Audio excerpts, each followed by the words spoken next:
দর্শক, এই মুহূর্তে যশোর থেকে তীব্র তাপদাহের খবর জানাচ্ছেন প্রতিনিধি শরীফুল ইসলাম।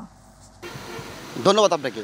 আপনি জানেন যে খুলনা বিভাগের যশোর এবং চুয়াডাঙ্গাতে অত্যন্ত তাপমাত্রা বিরাজ করছে এই মুহূর্তে, এবং যশোরে আপনার মাধ্যমে যশোরে দেখাতে চাই, যশোরের এই তাপের কারণে পিচগুলো গলে যাচ্ছে এবং প্রচণ্ড তাপ এবং হিট রোদের কারণে ঘর থেকে মানুষ বেরোতে পারছে না।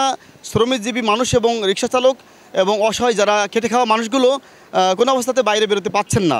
আমি আপনার মাধ্যমে আরেকটা কথা জানিয়ে রাখি, যশোরের কৃষি অফিস থেকে জানিয়েছেন যশোরের প্রত্যন্ত অঞ্চলের 8টি উপজেলাতে কোথাও কোনো শ্রমিক পাচ্ছেন না কৃষকরা ধান কাটার জন্য।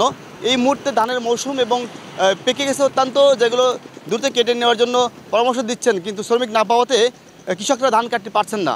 আমি আপনার মাধ্যমে আরেকটা কথা জানিয়ে রাখি, যশোরের পোনা চাষের উপযুক্ত যশোর চাচরা মোড়ে যেখানে হ্যাসারি আছেন, কিন্তু এই প্রচণ্ড রোদ এবং অত্যন্ত পানি গরম হয়ে যাওয়ার কারণে চারা মাছগুলো নষ্ট হয়ে যাতে দেখা গেছে। সাথে যশোর সদর হাসপাতালে